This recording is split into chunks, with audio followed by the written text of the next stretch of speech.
नहीं है कि हम लोगों को मंच में जगह मिला या नहीं मिला या नीचे है या ऊपर है। हम लोगों के लिए विषय है कि मोदी जी के हाथ को मजबूत करने के लिए, भारतीय जनता पार्टी को 9 लाख पार कराने के लिए। मामले में निशिकांत दुबे जी राम है, तो मैं लक्ष्मण की भूमिका में उनके पीछे पीछे विकास के नाम पर कंधे से कंधा मिलाकर चलता रहूंगा। ओबीसी समाज के नेताओं को और कार्यकर्ताओं को दरकिनार करने का प्रयास किया जा रहा है, ये बिल्कुल गलत है। भारतीय जनता पार्टी के सभी नेता, सभी कार्यकर्ता जो ओबीसी समाज से हैं, वह नॉमिनेशन में भारतीय जनता पार्टी के राष्ट्रीय नेता और भारतीय जनता पार्टी के प्रत्याशी के साथ पूरे समय थे। और जो सिस्टम है भारतीय जनता पार्टी का, जैसे हमारे विधायक, हमारे पूर्व विधायक और सभी पूर्व जिला अध्यक्ष, वरिष्ठ लोग, माननीय राजनाथ जी जो राष्ट्रीय नेता हैं हमारे, उनको रिसीव करने के लिए हेलीपैड पर थे और वहां से आने के बाद फिर उनके सभा में हम लोग सम्मिलित हुए। मंच छोटा था, वो छोटा एक पिकअप पर चूंकि हुआ था और अचानक से ये कार्यक्रम तय हुआ था आदरणीय राजनाथ सिंह जी का। कोई बड़ा सभा का हम लोगों ने योजना नहीं बनाया था, इसलिए उस पर बहुत लोग सुरक्षा की दृष्टि जो उस पर तख्ता लगा था, बहुत लोगों को उस पर चढ़ना उचित नहीं था, इसलिए सभी हम लोग नीचे खड़े होकर के निकल रहे थे। और पूरे रैली में हम लोग साथ थे। नामांकन में आदरणीय निशिकांत जी के साथ मैं था, मैं भी ओबीसी समाज से आता हूं। हमारे देवघर जिला के जिला अध्यक्ष जो एससी समाज से आते हैं वो थे और गोड्डा के जिला अध्यक्ष थे। तो इसलिए कोई इसमें कंफ्यूजन का बात नहीं है, कोई ऐसी बात नहीं है। जो संगठन के द्वारा तय कार्यक्रम था, जो तय सिस्टम था, उस पर हम लोगों का कार्यक्रम चल रहा था।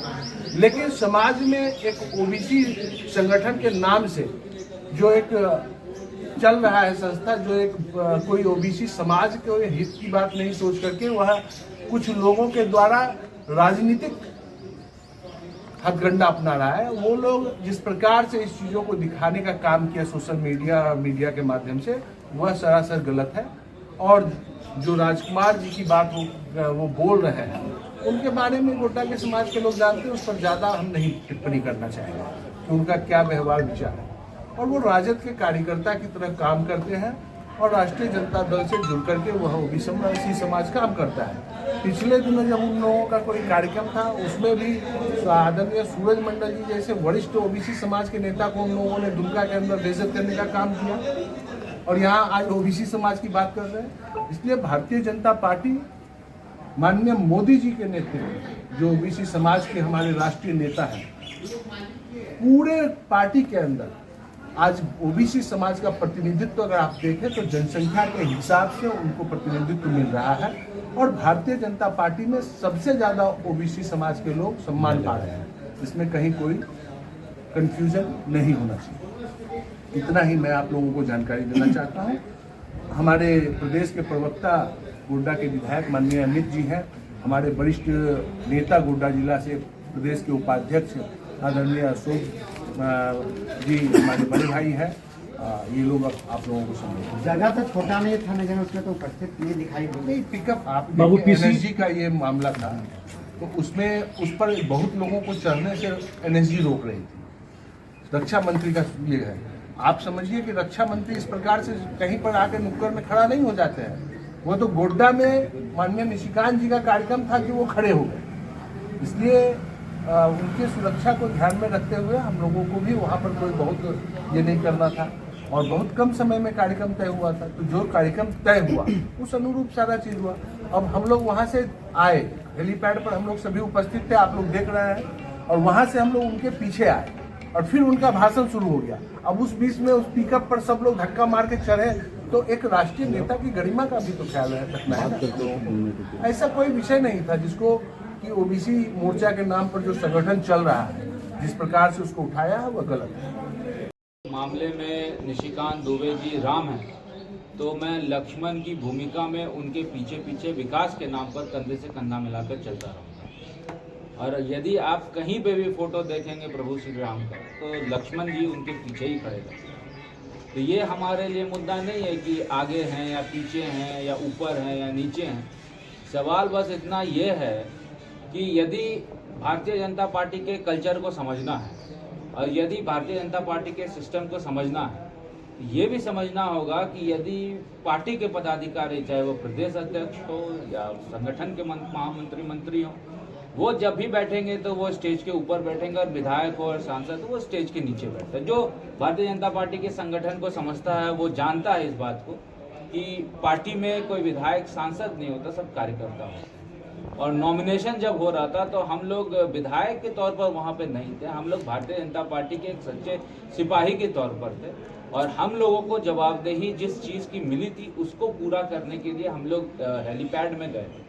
राजनाथ सिंह जी वहाँ पर उपस्थित हुए, उनका हम लोगों ने वेलकम किया।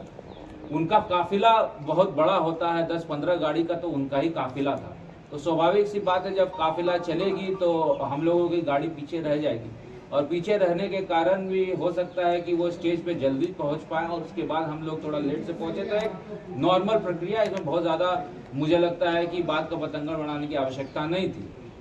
सुरक्षा के दृष्टिकोण से जैसा अभी हमारे राजीव मेहता जी ने कहा कि क्योंकि वो रक्षा मंत्री हैं और एनएसजी कमांडोज तैनात हैं, जो स्टेज का पैरामीटर है उसमें सेट पैरामीटर, उसमें 4-5 लोग ही उपस्थित हो सकते हैं। तो जो सबसे पहले वहाँ थे तो वहाँ पे वो उपस्थित हो गए। हम लोग बगल में थे, उनके समर्थन में थे।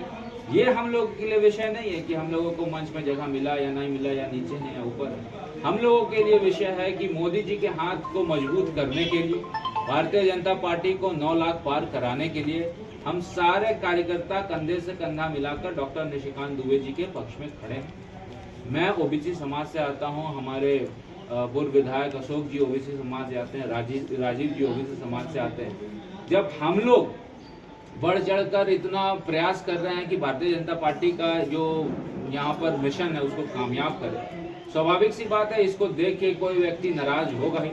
और आम जनता में आज की डेट में भी अगर देखिएगा तो भारतीय जनता पार्टी में के पक्ष में खुलकर वोट करने के लिए आम जनता तैयार है। लेकिन जो तथाकथित नेता होते हैं कोई भी संगठन के हों, तो स्वाभाविक सी बात है वो चाहेंगे कि वो अपने हिडन एजेंडा में काम करें।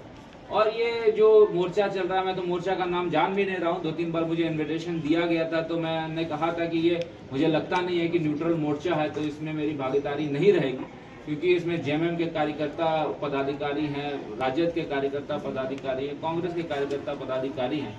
और आपको भी पता है कि दुमका में यही मोर्चा जब कर रही थी अपनी रैली तो किस प्रकार से आदरणीय सूरज मंडल जी को वहाँ पे बेइज्जत किया गया था, वो भी ओबीसी समाज के ही थे। तो मुझे लगता है कि ये मंच का उद्देश्य कुछ और है। मैं उनकी उद्देश्य में नहीं जाना चाहूँगा। हर एक लोग राजनीति करता है तो स्वतंत्र है वो राजनीति करने के लिए, लेकिन इससे ओबीसी समाज को जोड़ना ये गलत है। मुझे लगता है कि जो भी घटना को बताया गया है या उनके द्वारा दर्शाया गया है वो कहीं पे भी मुझे लगता है कि इसमें थोड़ा सा भी आप लोग संदेह ना रखें कि हम लोगों का सम्मान गया या ठेस गया। ये एक नॉर्मल प्रक्रिया है और उस प्रक्रिया के हम लोग हिस्सा हैं। उसमें जो हम लोगों को दायित्व मिला था उस दायित्व को हम लोग निर्वाह करने के लिए वहाँ तैयार थे। अशोक भगत जी भी वहाँ उपस्थित थे, तो अशोक भगत जी का फोटो नहीं आया वहाँ पे, तो आपको नहीं दिखा होगा कि अशोक भगत जी, अब कल की डेट में फिर बोलिए कि अशोक भगत जी का भी अपमान किया गया। तो ये तो कहने के लिए तो कुछ भी कह दीजिए, बोलने के लिए तो कुछ भी बोल सकते हैं, लेकिन वास्तविकता जो है वो हम लोगों ने आपके सामने रखा। अशोक भगत जी भी हैं, वो भी अपनी बात को रखेंगे, स्थिति परिस्थिति से अवगत कराएंगे आखिर क्या सिचुएशन बना जो इस तरह की बात मीडिया में आने लगे। मैं आग्रह करूंगा अशोक जी से भी कुछ इस पर प्रकाश।